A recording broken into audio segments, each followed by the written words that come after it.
imali engangemali, if I'm not mistaken 500,000. Imali engaka?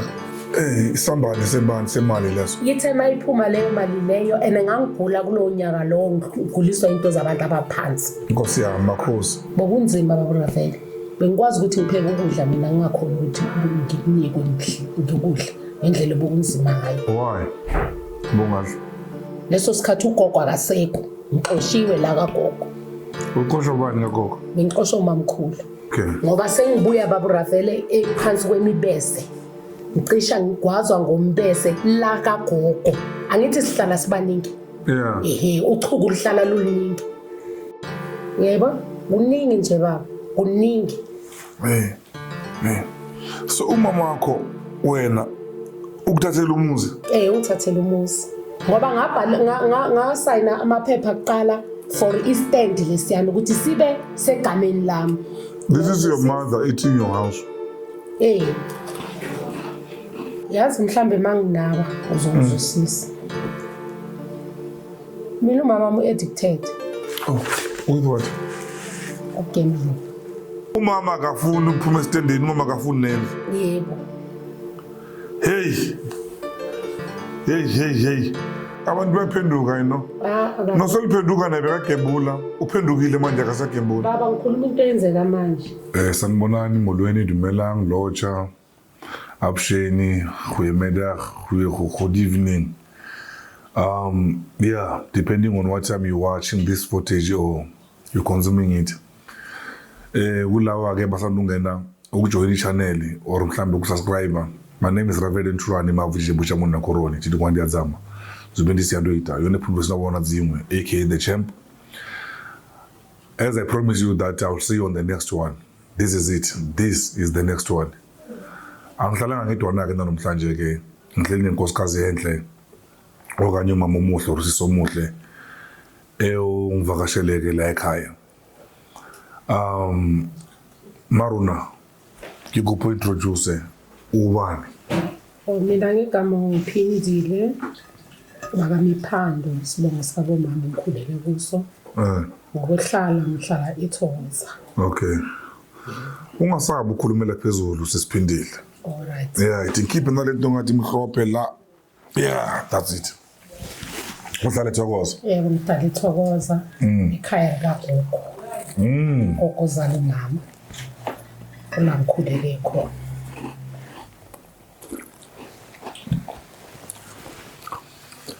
eThokoza kuzala umama. Yebo. All right. Ubaba zange enze into right, azange alobola umama. Cha ubaba ngimazi. Ukhulu nje ubaba ngizalayo angimazi ba. Awu. Angimazi. Till to date. Till today. Angimazi. Ningaki umama wakho? Umama msu4. Ni bantwana babo yi1 nonke? Cha.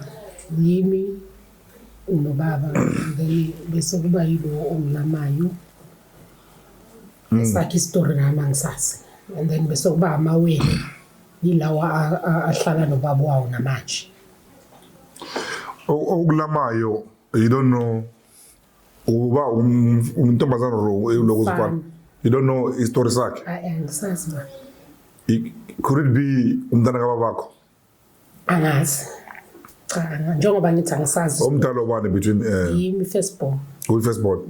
Ukumele uzaziyo indaba zasendlini ke. Ama firstborn amantombazana normally they become very aligned and share them things with their mothers.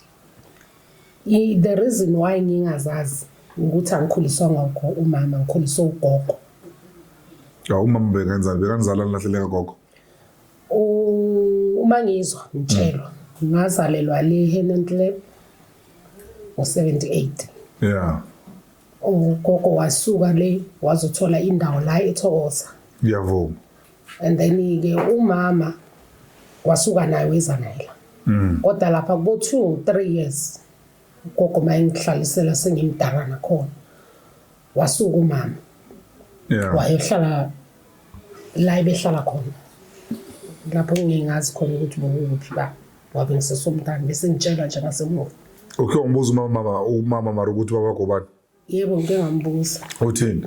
Wathi ubaba wami wayethi uSibhede wakaNdlovu yena akamazi ukuthi ubuya kuphi. Mangimbuza ukuthi wangigcina nini, wathi wangigcina kuna 6 months ecishe ngitshontsha mayimgcina ubaba ongizalayo. Shibe yakuthanda ubani igama lakhe mtshele yazi after this maybe now uyafuna babakho lapha khona, you know, maybe you must start there by looking for your father. Yeah, uthe uSibhede wakaNdlovu. So ukuthi uSibhede wakaNdlovu mangibuza ukuthi ikhaya lakhe wayibuya kuphi, akazange acacise ukuthi wayibuya kuphi, washo ukuthi naye akazi ukuthi wayibuya kuphi. Could be Malawi, you know, Mozambique, Malawi, Zimbabwe. Ngoba nabo lesibongo sikaNdlovu basithanda abantu, you know. Basithanda kakhulu. Sibenza injovu. Mara mangaba uNdlovu wala ugatsheni boya benyathi. Na indodakazi yakho lana baba sibani? Sibhede. Baba Sibhede. Ukulahleleni ngo-1978? Yeah, ngizalwa ngo-78 mina. Waba khona uyamchila. Mhlawumbe naseka ncamukile ke sekaphumile egamini. Abantwana bakaSibhede Ndlovu nangu umntana kini. Yezo sister ye uhleli noRavele. Sisiphindileke lo. Yeah, your brothers will maybe like reach out. Yeah. Sorry about that, Anne. Okay. Yeah. Uyazithanda indaba, ngitshela ezinye indaba. Then it must be more. Ngikhule kanjalo ke baba uRavela, ngikhuliswa ugogo. Yeah. Kungekho mnandi bokunzima. Kunzima kakhulu namanje ngomhawu kaNkulunkulu ukuthi ngisaphila namanje. Uphiliswa ubuhlungu ngoba ngazo lesalukwazi? Cha, bengaphiliswa isalukwazi. Isalukwazi besizama ngakho konke obekunami. Okay. Uyazi nawe ukuthi umuntu owumama baba uthatha ingubo kusha abantwana bakhe ngaphansi kwayo, ameke sure ukuthi abantwana bakhula kahle. Naturally. So mina the reason ngikhule kanzima bengikhuliswa ugogo nebengekho yi1. Yeah. Besibaningi. Ngiyavuma. And then mina umama ebengekho eduze nami. Lokho ukuthi bokumele ukuthi ngihambulelwe abanye abantwana impahla baba. Yes. Ukuze ngikwazi ukuthi ngiqoke ngibe muhle. Khumbula amanye ku grade. Thina also sikade sithi standard 6. Yeah. Manje ku standard 6. Abantwana bayababasha esikolweni. Kodwa mina ngaya ngishoni ke second hand. Engangiyithengile ngumntana kamakhelwane. Nakhona ngangizithengela, ngiziphandela. Yona ukuthi ngikwazi ukuthi ngiye ngoba isikolo ngangizithanda. Kunzima baba, kungekho lula, bokunzima kakhulu. Lokho ukuthi ngiye ngafinyelela ukuthi ngiye ayeke esikolweni. Khona umunye usisi bathi uJohana wangifunela umsebenzi. Ekwenye indawo bathi kuse-Angus. I know Angus. Yes. Isikole bufunda kuphi? Ntana sisiwakho sikayo standard 6. Ngifunde e-Sitting primary and then standard 6 sami ngayisikala ku Tisetson secondary. Oh, okay. Yes. So kwahamba ke isikhathi ngo-97 ngaba nomntwana. Okay. Mangiba nomntwana ngo-97 kanjalo ngihlala nogogo akithi. Ngiyavuma. Cha. Ngibe ngihlala nogogo ngo-97 angithi. Yeah. Ngaba nomntwana. Ugogo ukufonelana nomama angazi ukuthi batholane kanjani. Ukuze ezothatha umntwana lo. Ngoba ubaba umntwana bekahlezi vele efuna ukuthi ngathi ufuna ukuthatha umntwana ngaleyo ndlela leyo. Baba umntwana wakho? Yes. Hey. Batholana. History repeating itself here. Yes. Batholana nangempela wafika umama wanthatha umntwana. Ngikhumbula kahle umama wayesebenza eBreckenest. Yeah, ube emakitchen. Yibo. Eyenza sleep in lapho. Okay. Yes. Ehlala nibaba lo. Bebesebenza ndawonye umlungu oyi1. Oh, ubaba yini garden boy? Ubaba ngisabe garden boy ngoba ngesinye isikhathi bebemthatha bamsefemini ngoba lumlungu ngathi wena efemi. All right. Wahamba ke baba isikhathi leso. Bokuthi inyanga mayiphela ezumama. Yeah. Yasuka ngithi le company eAngus yaya eCliffs khona indawo bathi kuseCliffs. Yeah, yes. Sithengisa impahla zema second hand. Yeah. Befika umama inyanga mayiphelile ufika ayithola envelope. Yami. Mina umholo kahle kahle bengingawazi ukuthi ngihola malini. Nginikeze leyo envelope leyo. Futhi kungangihluphi kangako ngoba ngithi uhlala nomntanami. Yeah. Ehlala nomntanami kanjalo mina la bengisebenza khona bengikwazi ukuthi khulume nabantu baseCliffs. laba abasebenza ebushari mhlawumbe afika athi ngifuna ibhrokwe nesicathulo isibhrokwe nehempe so ngiyazi ukuthi yena uzongizela inyama mina nginikeze impahla. You were trading. Yes. So i-transport ke it's called bartering. Yes. So i-transport ke kakhulu besisebenzisa i-train. Okay. Ngehle empilisweni ngiyemsebenzini ngehle angazi kakhulu ngithi yawazi amangoma. Yes. So imali nje bekungasinto eyithi kakhulu kimi. Nakhona ngiyabona ukuhlangana nokuthi ngisasomntwana. Yes. Kwahamba ke isikhathi lapho ke umama wangibiza. Esesuke umlungu bayiba wathengela indlu eTsakani. Yeah. Wangibiza umama eseshiye indlu yaseTsakani. Alright ke baba ukuthi kunjalo ke bengazi ukuthi mangichayisa ngiphethe isishebe.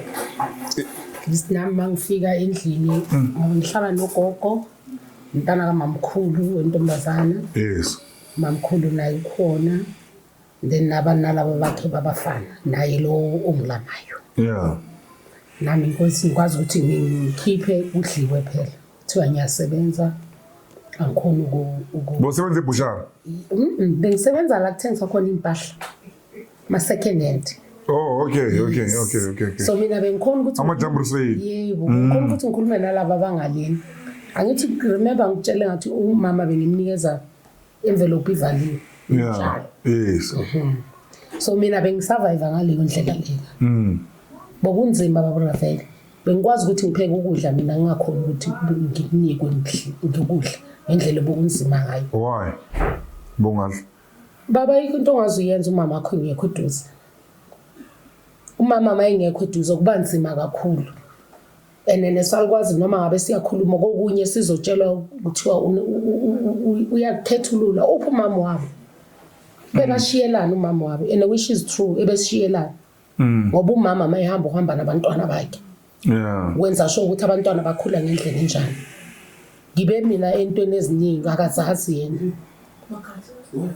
Ngaze ngasuka ngayohlala la bengihlala khona nomuntu wesilisa ngoba naku bengifuna indawo yokuthi ngifihle ikhanda ngingenayo.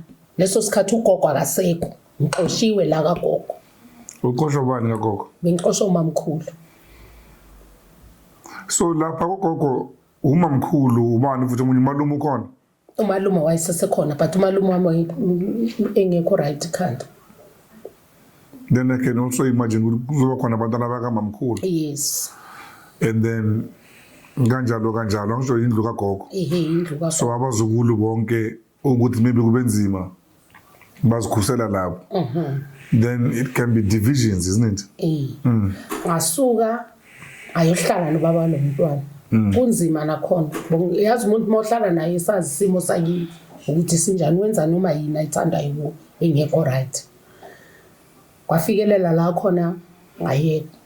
Ngihamba ngisifunela indawo kula khona sengihlangana nobaba abantwana bami abawu2. Kula ngaqala khona uku-enjoy ukuthi kumnandi emhlabeni. Oh. Yebo. Okay. Impilo yami bonke. Bengiqala lapho ukuzwa ukuthi kukhona ukuhlala okunje okumnandi kanje. Usuke emkipitweni manje bosikipithizile ngalo boyfriend oqala. And then hlangana noRomeo manje. Yebo. Okay, I'm listening. Okay. Sahlala kwaba mnandi engihlonipha ngaze ngaba nengane yokuqala. Mangizoba nengane yesi2 waqala ukuyovela ekhaya. Ndawo yandona. Wahamba nangempela wavela ngakho lokwavela ngakho. Yeah. Abakwaziyo bona. Ngoba ngithi mina since vele umama ngithatha njengomntwana. Ngicabanga ukuthi umntana omdala owakho intombazana uye kumele ukuthi kube umngane wakho kakhulu. Mina ngiyazi le nto leyo kumama. Njengoba ngishilo Elia on. Angiyazi baba Rafael. Kwavela lo mfana lo ekwazi ukuthi makacede ukuvela fanele ukuthi abantwana laba bahlatshele something ngithi ukuze akwazi ukuthi abasekhaya bokumzulu abasekhaya eNatal ukuze nabo bayokwenzani ayobenzela usiko ngoba usazi ukuthi amaZulu akakhuli aze babadala bengenzelwa ngosiko. Yeah. Azange kwenzeke lokho. Mama wayisebenzisa yonke leyo mali leyo. Nangaphandle kokuthi eze la kagogo. Ngithi imali yafikela le eDennisville. nangaphandle ukuthi eze la kagogo la ngikhulele khona ukuthi ayimangcwabeni kugogo mhlawumbe amtshela ukuthi uhlale wazi ukuthi sokwenzeka ukuthi uphindile sokuwumfazi kanjena kanje akuzange kwenzeke konke lokho. Ukufikelela lapho ke sithembisena ngithi mina naye mayisuka endlini yakhe le Tsakani. Umama bekahlala eTsakani? Yes, benendlu le ayifunele lo mlungu lo bemsebenza eTsakani nalo baba. Okay. Uthe mase kufika lesikhathi ukuthi badlelwa ifurniture abantu abangasakhona ukubhadala ibond. Ngathi bese kunzinyana emsebenzini. Yeah. Wasuka waya eDennisville. Kula ithe khona mayifika khona engifonela ethi angize ngizobhalisa indlu. Wale ugogo usaphila ngizobuyela futhi emuva kancane. It's your story. Ugogo usaphila ngithi wala ugogo wathi ubhalisa kanjani indlu usentu waye ethi kimi kuwe ubhalise indlu esazi kahle ukuthi uhlala nomuntu okungasiyo ubaba wakho. Mawungaze mawuqeda ukubhalisa leyo ndlu leyo yena usenta shona emhlabeni kuzokwenzakalani ngawe wena yakho indlu nabantwana bakho uzoyithathaphi. Yayibona ngoba singabantwana sidinga uthando lelo singalitholi ebazalini. Angifuni uqamba amanga ngiye ngayitshontsha iID le ngizanyelo logogo ukuze ngibe nayo. Leso sikhathi ngithola iID sengimdala. Utshontshe iID kabani? Eyami. Okay. Ukuze ngikwazi ukuyobhalisa ngale. Alright. Ugogo akaza ngithi ugogo walile lokhulisile. Nangempela ngahamba ngaya le. Fika wangithatha sayi office ngafika kwabhaliswa.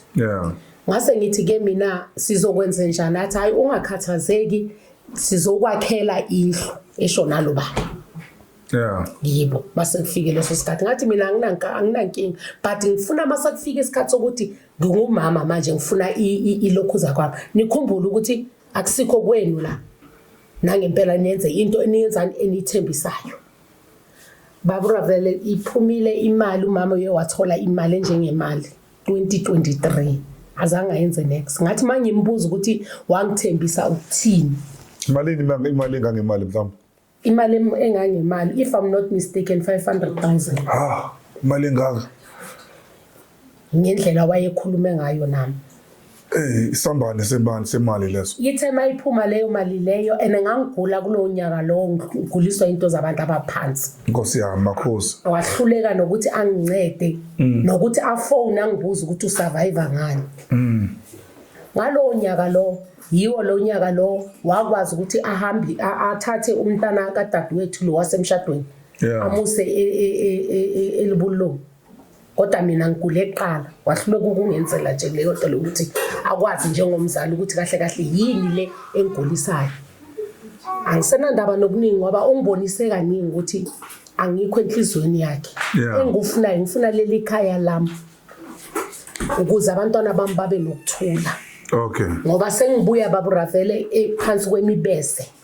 Ngicisha ngigwazwa ngombese la kagogo. Angithi sihlala sibaningi. Uchuku lihlala luliningi. Nijabulelana inyanga eyi1 inyanga yesi2 sokusukile lapho. Futhi enye into mina ngulo muntu engiwuyi. Fanele ngenze izinto zami ngendlela yami. Angeke ngicontrol umuntu ngithi erumini lakho ungayenzi ukuthi umuntu nomuntu wenza ngendlela athanda ngayo. Buka gogo sinelungelo lokuhlala la. Ubani ogwaza ofuna ukugwaza?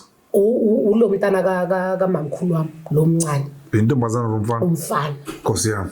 Ngabaleka ngayongena kamakhelwane. Kwaphuma umunye umfana wesaluni uye wathi wafika wafika kanje esengibambe kanje baba umbese usungena la wathi gwaza mina ngasinda ngaleyo ndlela. Akusikho lokho kuphela nabo labantwana abakhulayo bayangithuka bangibiza ngomthakathi. Wena? Yes, angithi ngifaka ubuhlali. So bayangithuka. Khona ubunye ngapha mhlawumbe? Abukho. Lobu kuphela? Nakhona ubuhlali into zamanje but inhlamba le inhlamba eyokusuka nje. Nabantwana bama 8 years bese sanabo ma 8 years aboma 10 years bayangithuka ngaziwa njengomthakathi la ekhaya likagogo. So uyazazi zonke lezo zinto ngiyamfonela ngimtshela ukuthi ngikhathele. Uyayibona? So ukuze kube noxolo ngicela umuzi wami. Uyayibona? Ngimangala ke mina baba Ravele. Mhlambe ngikhathile mozaza kumuzi wakho. Ugcine mina uthi bathi bazokwakhela umuzi.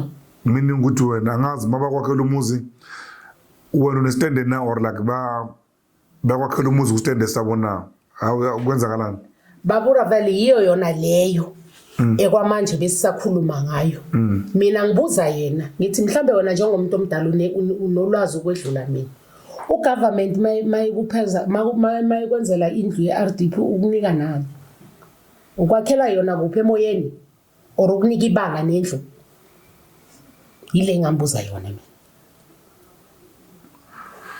mhlambe kunento mhlambe ngimixtile la mina uye wabhalisa indlu ngisho ne-ID yakho yes ane yes so le ndlu le yaphuma leyo ndlu le yile yayihleli 21 years ehlala kuyo okay all right so manje usethi mina ngifanele ngihambe ngiyothenga i-stance njengoba wazi ukuthi i-stance zidura kanjani yena akwazi ukungakhela umbuzo wami uzongakhela ngani ngoba imali uyidlile angithi wena ukhonile ukuthi uthathe i-stance ixabini ezidina u-extende indlu oyazi ukuthi ayikho igameni lakho before u-extenda uhlulwe yini ukungibiza uzongitshela ukuthi iphindile ehlala wazi ukuthi okuncane okutholakele mntanami yilokho so bengicabanga ukuthi senze lokho njengoba wangithembisa kula ngamtshela khona ngathi kusho ukuthi le mpilo le wangilahla kokuqala wangikhulisa kanzima namanje futhi usungiphuca ikhaya okuyela abantwana bami uyebo kuningi nje baba kuningi so umama wakho wena ukuthathela umuzi ungithathela umuzi ngoba walikhipha ngo-2023 ngoDisemba akusiye yakho le yandlu leyana kula ngaqala khona ukushintsha ngathi kuzobonakala ukuthi akusiye sisiphindile umama wakho makuthathela umuzi bekahlala kuphi bekahlala eTsakani endlini yakhe yes you have said that then what happened to a house yaseTsakani kula khona washiya umuntu angamazi angithi sengucacisela ngathi kulesikhathi lesukuthiwa abantu bathathela ifurniture mabangakhona ukubhadala ibond so washiya umuntu angamazi le akamazi lo muntu akusise nesihlobo namanje lo muntu lokusahlala yena lapha yena uhlala kule ndlu yami ayi-extend ngaphandle kokucela mina nangaphandle kokungazisa. This is happening when 21 years ago? Yes, ina 21 indlu. So hey mina mani ngidumisa ikhanda elilanga ngizofa ngidla kule Tulasi podcast lesi. Sister, umama wakho uyeke indlu yakhe. Yes. Voluntarily so. Washiya stranger. Yebo. Wahamba wothatha indlu yakho. Wayohlala le. Mayifika lena kwathola kuphi le? eTenesville. Indlu yakho yes. Kwathola ngale kumasayidi aseSasolburg. Angazi uyazi Sasol. Hayi kufude muslapho man. Lo muntu usuke eTsakani wayele. Yes. Indlu yakho waniphumele. Lena kukabo lo baba lo ashade naye. Kukabo lo baba lo. Angithi thema basuka ngapha baya ngalela baba kutholakala indawo niyakwazi ukuthi nisikele like indawo ngaphandle kokubhadala. Yangizwisisa. So kula afike khona wahloma umkhukhu. So ithama kaqeda ukuhloma umkhukhu mayibona ukuthi abanye sebayabhalisa ukubiza mina. Ngambuza mina ngathi njengoba ungibiza mase mina sokufike isami isikhathi sokuthi ngibe nomuzi ngizokwenza njani. Wathi sokwakhela. Uyayizwa inkulumo yomuntu omdala yomzali wami. Hey umbukeli mhlambe lapha ekhaya uyizwa ngcono than mina lento le. Iyangidakwa le lokuza lebathindele lento yakho. Le Devilsville or whatever lapho khona. Uinvite uye. Yes. Ukuthi uzobhalisa indlu. Yes. Right. Ngizobhalisa indlu. Ane. So ibhalisile ke indlu yaphuma. Yaphuma indlu. And then indlu mayiphuma. Uyayithatha. Yiyo lento kathini. Angaze ngihlale mina leyo ndlu. Wahlala yena kuyo. Yena bekahlala kubukana kwabondoda yakhe. Ba. Angithi usukele eTsakani. Wafika le bafika basikela leyo ndawo leyo. Okay. Bafika bahlala. Yeah. Wabiza mina ukuthi sihambe ayobhalisa an RDP. We understand. Yabhaliswa iRDP yaphuma ngithi segameni lami ID yami. Yeah. Remember le eTsakani bona ngithi bese babhalisile. and angithi ugovernment akakwenzi kabili. Yes, subsidy fuma kayi-1. So lo msiko wabo ke owale kona le. Lo msiko wabo wona uphelele kuphi? Because you say baba kuyasikwa lapho is even free. Then mase basikile, that means they can stay there ngisho. Then iphi ndawo yabo le? Leyo ndawo le yiyo le kwakho khona indlu. Le ndawo babasikele yona. Yebo, yiyo le kwakho khona indlu. So how is that now is your place? Indawo yakho kanjani manje wena, like mangabe dabulo usuke lo muntu la wahlala nomuntu wakhe mase bahleli bafuna wena ukuthi uzobhalisa ngisho. You understand? And then when I'm ubhalisa indawo yakho yipi la? Indlu lesathembisana ngayo mina naye. Angithi indlu baba kuze iyakho ngigama lami. And mina bengibhalisile ngapha eThokoza. Okay. Mina bengibhalisile ngapha eThokoza. Okay. Ngibhalise indlu. So ayidanga saphuma ngoba naku isiphume eDenesville. Istende sikamama. Istende leso yebo. Indlu yakho. Yebo. Umama akafuni ukuphuma estendeni, umama akafuni nendlu. Yebo. Hey, phindile into yakho lento izenzo njani le? Uma mangakhipha indlu yakho ke manje lapha estendeni uzenza njani? Izokhishwa yimi kanjani baba? Listen, angisho la in your story, this yabona it making sense to me. Nasi stand angisho. Kule sena lesi. Istood mhlambe like emkhukhu lo bahlala kuwa ngisho. Yebo. But there's an opportunity here of RDP house. Then I assume ukuthi mama now she no longer qualified for an RDP house due to RDP house yakhe that was allocated here by government. It's a card. Angisho. Then when you go down there, uyobhalisa RDP le. I also now understand why ugogo beyangafuni ukuthi uyobhalisa le. Kana ngibamba manje. Ugogo foreseeing this problem is in future. Wena wenza isothu sakho ke wayobhalisa ke ukuthi indlu iphume. Yaphuma indlu nayo. Bebehlezi. Hold on. Yaphuma indlu nayo gudlu. RDP. Yakwameni room le ama forum 2 room. La forum ane toilet endlini. Okay. Nayo iforum yakho nayo vele. Manje le forum nje uyisoyiphumile la. Awuzange uyihlale wena. Uhlala umama. Angaze ngihlale. Wangibiza kokuqala ngithi baba. Hold on. The reason why we here now. Indaba enkulu ukuthi wena ufuna le forum. Yebo ngifuna lokhuzi iforum yami ngoba ngithi saye officeini masifika lapha wangicacisela njengomzali wathi Phindile njengoba wazi ukuthi njengale yangithi nibhalisile izindlu ngathi wathi wena eyakho indlu sokuyiyo le esihlalayo uyangandastand manje indlu yakho mama uyayidla mos ngoba ngasayina amaphepha kuqala for istand lesiyana ukuthi sibe segameni lami. This is your mother eating your house.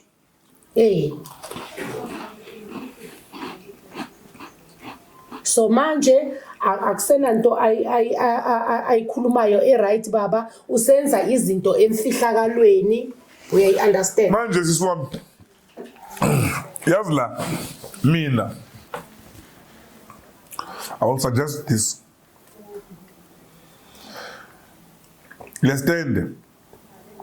Umphando wabo wakhe mama nalo soka lakhe your stepfather ane this stand basiphandele sona ne and then ukuthi kwakhiwe lapha amaqhinga wabo they've conned you bakushaya ngesothu ane no mama umama and mama utshela kavumi ngisho manje kuphuma obviously how about nikhulumisa wena nomama umama keep that forum house ele vele kude lapha ne lifestyle yakho I not sure if la kungayikhona na it's just that ukuthi lokuza seyiphumile subsidy yakho vele seyiphumile so how about nikhulumisa nomama mama you keep that property mina ngifake ngapha eTsakani kanjani Angisho lesitsakane ibiza yena. Uzongifaka kanjani baba ngoba uthi yena mabaya laphana abamtholi leyamnikazi. So mina ngibuza ukuthi angithi bakhona abantu abanceda abantu njengani ba. Uhlulwa yini ufuna uncedo olunjalo? No. You can't be telling me that ukuthi wena abamtholi umnikazi mabaya. Usho kanjalo mayengiphendula. You talking to umnikazi, angisho umama wakho umnikazi. Not lo muntu ohleli laphana. Lo ohleli laphana is a squatter. Ngisho njalo uthi umama abamtholi lo lapha. Yes. Ngibuza mina for 21 years ningamtholi. 21 years animtholi. Hayi kumele ukuthi ibe nento. Up until baba ngize ngibone la ukuthi umuntu oyenza isilima yimi. Up until ngingaki last year mabeza nestory sokuthi i-title deed yaseTsakani seyilahlekile. Mina ilahleka kanjani i-title deed isendlini? Kusho ukuthi la umuntu oyenza umntwana yimi okumele agcine angenalo ikhaya ukuthi ikhaya ngalibhalisa. So kusho ukuthi yena imali ifanele yena. Phela i-title deed mayilahlekile kusho ukuthi nalo yamuzi ungenzeka ukuthi usuthengisile. And uthengiswa bani uyumama. Siswami i-title deed ane. I-title deed. Amaphepha wakho la umzane? Yebo. What do you have here? Uzangibonisa. In la. Yebo amaphepha endlwane. Uwe lo? Yebo. Hey usisi pipe la. Hey uyibunju man. Bengiziveza isithombela manje sina noma ID number what. Hey. Omuhle kamambala. Now, ikoloto zakho zikikoloto ndase kebitheke leyo kolota la. Yabona bothathi loan lapho 800 rand uzabhatala. I-title deed ane. Sikhuluma ngo something that like come hiyo na if title deed le yabona. Hiyo. Yes.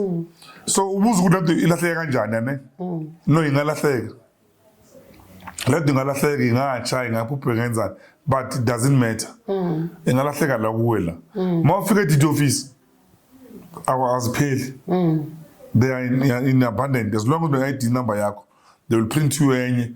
Ubuye next week they will print you enye. Like kanjalo ngisho untini uyangizwa ngisho. So i-title deed ukulahlekile akusi dead end. You might as well go there nge-ID number yakhe yini niyobheka yabona. So step 1 kumele usiyenze wena ne ngibheke lento yokuthi legit now mhlawumbe nongilethela iphone call ngilale. Step 1 kumele usiyenza nesisiphindile. Umama ane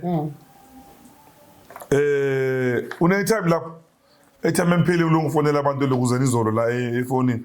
Ngamfonela umama wakho manje. Umama wakho phindile sihluphekile yabona. Angina time. Ziyabuya la emhlabeni. Umama ne masimfonela ne yezwa. And find out ukuthi indlu leyana akayithengisanga na ngoba ngathi ikhruku lesalukwazi lesi. Imene ngathi lo mama wakho yabona. So mangaba kenzanga ukuthi uthi akayithengisanga le ndlu le isasephansi kwakhe, then this matter will be solved very very civil. Yabona. Wena uzokhipha ngapha ngoba futhi anithembana nomama wakho kumele kwenziwe affidavit what ashoyo ukuthi le ndlu le ukupha yona yabona. So it's not much of a big problem. It can be solved. But step 1 we need to find out what like it le ngapha ibiza umama wakho na iyo le athi lahleke endlini baba. That's all ngikutshela ngithi I just we have passed that with mina lahleke endlini edit office ikhona ngisho thando sakho. Yazi mhlambe manginaba uzongizwisisa. Mina umama addicted. Oh, with what? Gambling. Iyagembula umama. So iyo lento engipha nengqondo yokuthi kungenzeka ukuthi le ndlu yaseTsakani useyigembulile naye. Mhlawumbe uzongizwisisa mangibeka kanjalo. You think she gambled the house away? Yes. Unenkinga ye-gambling ene akafuna ukuvuma. Njengomzali bengifuna ukuthi aphume kuleyo njengomntwana. Inkinga nini le? Iyadala. How many years maybe? Hayi yakudala baba mase ngibonisa kusho ukuthi nazo le mfanele lezi ezambe kumele azenze leyo mali lebihliwe lapho ngoba akunamuntu angadla imali engaka ngelanga eli1 up until size kuzovele sengimbona manje mina ngina I think 3 years ngimbona nakhona sengimbona endlini ngalama phone yaba Hollywood what ngayibona ngaye mina Hollywood bengayazi Phindile kanjani asho umama uthi wena bongahlali naye Angithi manje bosokungconywana baba yonke leminyaka lena eminye lena uhlangana naye senhlangana nama Hollywood manje sengimdala because into manje Hollywood manje sengimdala uvakasha kahle manje sengimdala ebengeza ngithi ekhaya bengazwani kahle no dadewabo washona ngithi umamkhulu umama usele yi1 kubo 1 hey ngoba mina ngendlela engamthembi ngayo baba ngibone ngathi nako kona la sizozwa nje ngabantu sebengena bathi sokunjalo mangabe uthi beka gembula usagembula hayi ukuthi people change abantu baphenduka no soliphenduka naye beka gembula uphendukile manje akasagembula baba ngikhuluma into eyenzeka manje angikhuluma into yakudala ngikhuluma into eyenzeka manje ayinto yakudala mama uyagembula but still let's find out ane you might be wrong you don't know I'm sure to prove you find out udindisa wele egameni lakhe na unethi number yakhe nginayo like I think endlini oh it's fine during the week thatha ID number yakhe ubabuze lokuze thatha address yalo muzi wasesakana and then nobe ngayo lokuze Tito office they will give you that information ukuthi ndiwela kubantu but mina baba ngibona kuumsebenzi nje ngizozenzela wena mina engifuna indlu yami lahlala kuyo angithi mina kwami kuse 19 okay mawufika la kule ndlu lena ne akutshela ukuthi okay is fine ngiyangale ngale ndlu yakho mara ngicela ukhiphe le ndlu yakho la emagcekeni what are you going to say then lalela baba le ndlu yasetsakana nginankinga mangabe beyazonginika so akafuni ukunginika why ngithi akafuni ukumnika angithi uma ngabe uwazi ukuthi ufuna ukwenza into esithile for umuntu uwo phakamayo ngeenyawo hayi ukuthi mina abanye abantwana bakini ukubhibhindile bakhona asizwani kungendlela sikhulise ngayo umama yakethulula uthanda abantwana bakhe basemshadweni lamawele yes nabantwana baba mawele nale imali maziphuma sibone ku Facebook kuhlezi njengomndeni lapho beka abakhiphele khona thina singekho thina lawa sizalele ekhaya umama yakethulula lo uzalwa naye ekhaya uma nawe lo umfana nje labantu abangathanda ukukhuluma but iphutha yona iyalibona noma ngenawo amandla ngoba naye nje uphenduke enye into akasebenzi akunakuqhubeka phambili angazi nje baba ngisho ungafika lapho uyolibona lela khaya lela ngathi akuhlali bantu lona leli la kubo thatha imali ye rent ane ngobilala ethokoza lanhlala khona yes thatha imali ye rent angithi ukude athengelwe ivoucher ye 1600 mayiceda mawumbuza ukuthi ivoucher engaka athi hayi angithi indlela yokuthi ngithole imali ileyo ngidlala nge50 bese enye ngiyayi cash out esho leso sikhathi ivoucher yokugembula le Hollywood hey ay unangaki lo mama 64 uvale ngo61 uyagula she need help yena mayikhethi inhluphe akangafaki nathi she need help imali rent ifakwa yazi mawuthi voucher ngithi mhlambe le mali rent ifakwa kulokuza bathi kuphi ngithi maybe ifakwa ngizebula lepho kaniyekele ngifuna ukuyishaya ngithi mhlambe le mali ye rent ifanja ngithi le mali ye rent le i-multi voucher mhlambe ku-Shoprite voucher for grocery no i-voucher le yokugembula abe siyayithumelwa ke leyo number leyo angithi ukuphuma inomba abe siyayithunyelwa ke yazi manje singinentshisakalo ngathi ngihamba ngiyomitha lo mama lo yeah ngifike ngimthethise le mara kukude le ngiyothi lo bani petrol engaka unenkinga enkulu akavumi awukhulume naye mangaba like she watch me ezabantu abantu mangibukela ungathini kuye makhuluma naye engifuna ukusho kuyo ukuthi ngiyenza lokhu ngoba ngiyakuthanda vuma njengomzali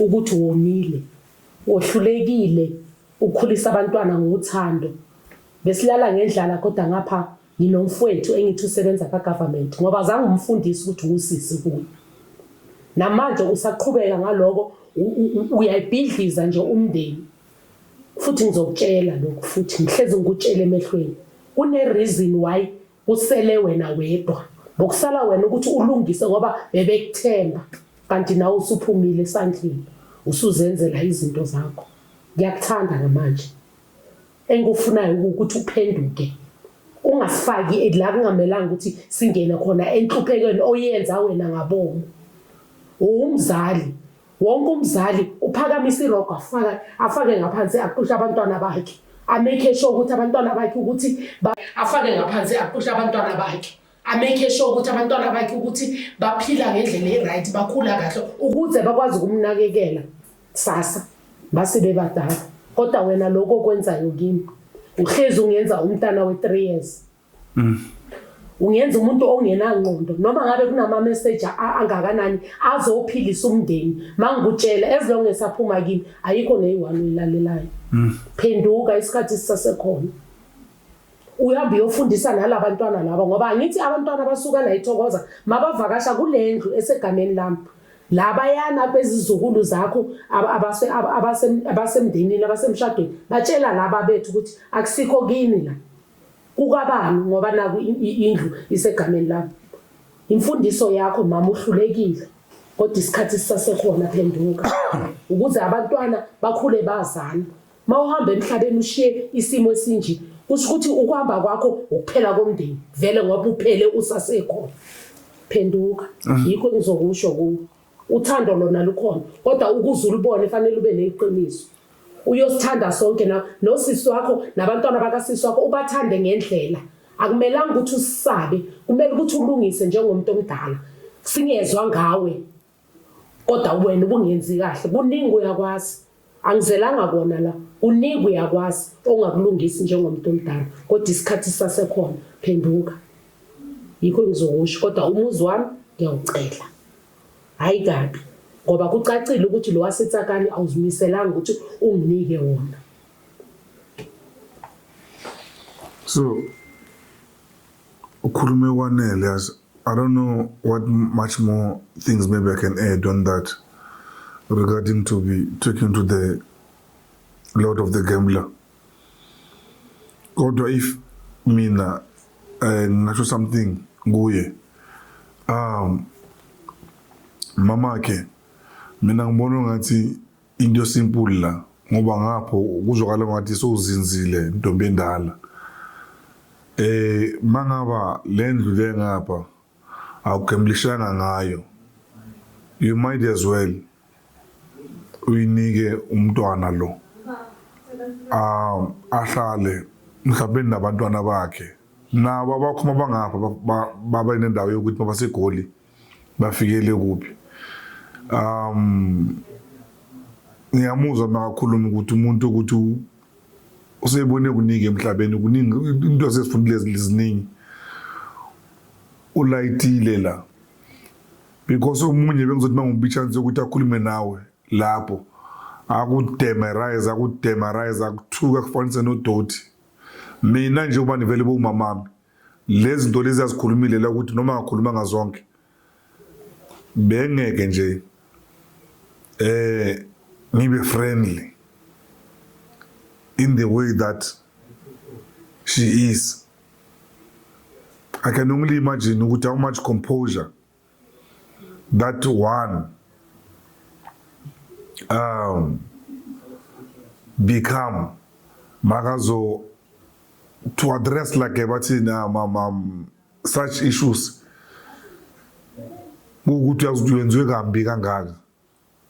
And then you know what mangivale lento la mama ke ukuze kuphela isilungu kulento le ukuthi bathi ku into nokuthi ukukhulunywa ngawe la but lo ngantombazana into elungile la mina ngicabanga yiyo le ukuthi chintshana nilokuza izindlu ngoba ngiyasola ukuthi masifika ngapha obese utshela into nokuba le ndlu mayiphuma yabona ukuthi ayisekuphi, which is it will be impossible.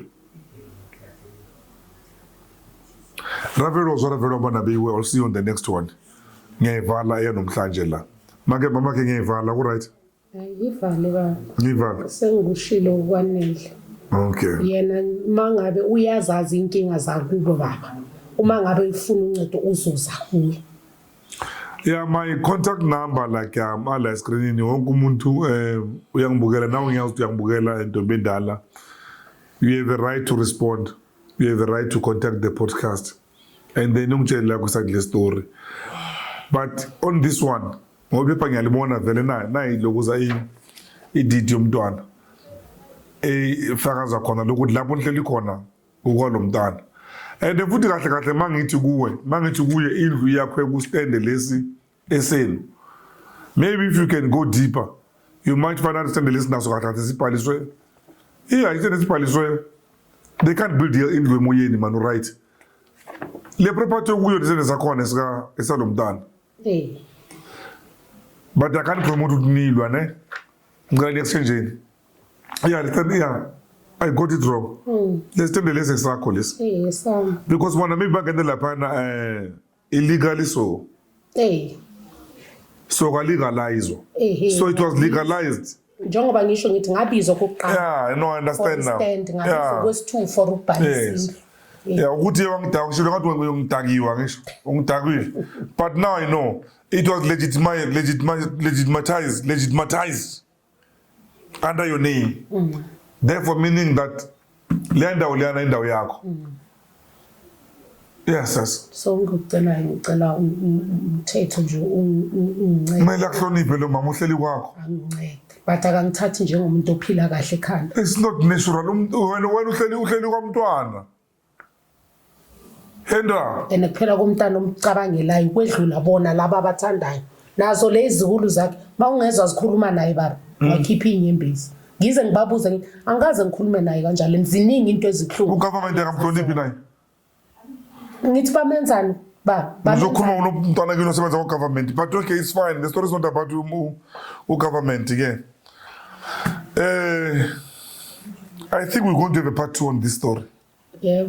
Mangaba like izinto lezi azilungi like ngasikhathi. Hey, sizongicosta le story man. Ukudela ubala khona sendo sami. Sivale ngwana miyanga. Ivale baba sengishilo kwani singaze ngibe emotional.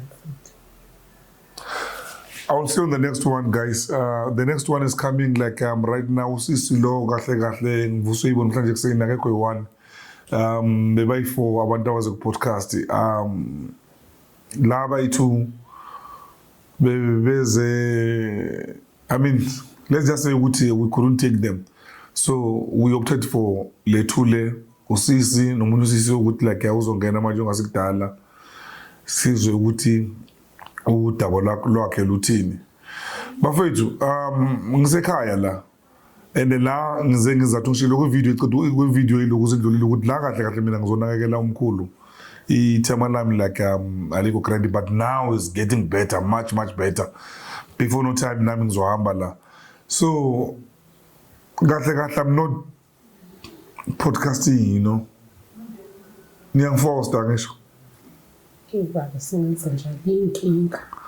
Right. Masizokuthi abalandelayo ukuthi bathini. Guys, I'll see you on the next video. Ndayando. Come here, man. Putu jaga papa. Ayda wena futanga singabotanga yazi. All right. Bengisho like singabontanga mina nawe. So mina ngoFebruary wena mina ngaze ukuthi ngwaka March sengimdala nakhona mase ngathi siyaxoxa nomama ngoba ugogo mase yothatha ipasi ne fika lapho intombi endala yathi yi7 zaka July ngoba khona lo ngilamayo naye uvele nge8 zaka August khana ngizwa ngomama sengimdala nje ukuthi ngavela nge4 zaka March njengoba ubona iID number yami ithi 07 what yeah yes 07. So you didn't know your birth date? No. Up until what age? Until senginomntwana. Bese nginomntwana lo ona 28. Ayikhohlakela mama wakho wena man. bese nginomntwana lo na 28 bengikhula ngimbiza usisi bengingakhona ukuthi umama ngambuza ngelinye ilanga ngathi umama wena khana kumele ngiqale futhi ngifunde ukuthi mama bengimbiza usisenti bengazi mina ukuthi umama. You didn't know what your mother, she's your mother. Hayi bengazi mina. Bengingazi ukuthi umama. Izinto zimana ukwenzeka ngexhosa sakuthi. Ziyenzeka. Wazemona mini yazi ukuthi mamakho. Bese ngimdala baba, senginayo ngisho ingane ngoba ngathola umntwana nginangaki 1920 khona lapha. All these years usisi wakho. Ngithi usisi. Umama wakho bothi ubani? Kahle bengi-understand ngoba ugogo yena beyimbiza ukuthi ugogo vele. Uyayibona? Ngoba idli yonke imbizo ugogo. Angithi lento ukuthi akekho akezi akumnandanga kimi kunzima. Mina intanga zami bebenza ijoke ngami estradini. Angithi bengikhula ngihamba ngenyawo phansi ngiyena. Kids can be very very cruel. Yes. Uyayibona? Ukuthi mina bekunzima kanjani. Pheka ukudla mangiceda ngingakudli. Mina ngiyapheka baba vele ngangifundisa ilesalikwazi ngoba engadlali nabanye abantwana. Bokumele ngiyime kanjena ngipheke ukuze ngazi ukuthi kuyadliwa ngasingenasi isikhathi sokudlala nabanye abantwana. Ngifundiswa ulogogo. Ngaleso sikhathi leso bengicabanga ukuthi uyangimora kade akangimori. Manje ngumama oqinile ngikhulisa abantwana abanomthetho. Ngiyakuzwa uqinile noma ufika ngibona ukuthi umfana uqinile. Inkinga ukuthi ngibakhulisele endaweni engekho right. So that's why ngifuna eyami indawo ezoba nemithetho yami ngoba kule kagogo mawuthuthu uyakhuza ukuthi akwenziwa kanje kodwa leyo na yenziwa kuthiwa kwabani akusikwakho la and which is true. Icase yakho it can be solved like quicker at time more than you think. And though if you don't mind ungashare ama number phone wakho la if mhlambe kunommeli ukuthi ufuna ukukuthinta and then bakuthinte you know. Ama number wamathi 071 085 4268 ngizowaphinda futhi 071 085 4268. Ngicela uncedo kakhulu la ngihlala khona akumnandanga kakhulu lokho ukuthi amaviki amabili amathathu sibuya kuwo ngize ngaqubukelwa umlilo kungenanto evuthayo manje kusokufaka nempilo engozini saba ngisho ukuye toilet ebusuku ngoba ucabanga ukuthi ungathola ungafunelwa umuntu phela ukuthi akwenze lento ufuna ukwenza akumele akwenze ukuze kwazi ukutholakala le ndlu le. Akusiyinto encane le into inkulu kakhulu lokho ukuthi ngisabela ukuthi kuyoze kufa umuntu phela manje. Ngiyabonga. Kodwa uhlala endaweni enjani? Ngiyabonga. Inzima kakhulu indawo ohlala kuyo. Zuri sendo sam. So someone out there, please let's help this lady. Now I can only do so much bafethu. Ngakhulu ngithatha amandla from nina. And so lokho ngiyabonga ke lama lawyer ukuthi nanoma abanye bathi bangafuni ukumention amagama abo la emacamereni. Those law firms ukuthi ziyaba assist abantu ukuthi baze la bakhala. Ngiyanibonga bafuthu kakhulu. Ngiyanibonga bafethu. Umfethu lo seFerneging naye ufuna unceda umama lo wase Rodiport owadlelwa i650,000. Mfethu ngiyacela mfethu ungapheli imandla. Qhubeka with this case and isitori sikasisi ngibona ungathi mina singasolveka you know. Mangafuni lo mama the sheriff will be involved. Uzoapply lo sheriff and then baphume nge-eviction. So ngokwesintu is not nice ukuthi umntwana vele evicte umzali wakhe but things are the way that they are. Ngoba naye lo mzali wakhona ngesikhathi yabamzali mara umzali negama. Yabona so sekumelisana le principle ukuthi lo muntu ukuzele ini but mawuzala umntwana mawumzali you need to make sure ukuthi udlani ulalaphi you know all those things, you know. Manje uyazala nje kuphela uyahamba. Uyabuya mabuya, abuya next, ubuya wona uyathatha futhi. Thathela umntana indlu. Hayi. Ivale kudala le podcast. Let's see another people. Sorry, Sabasama again. Correct.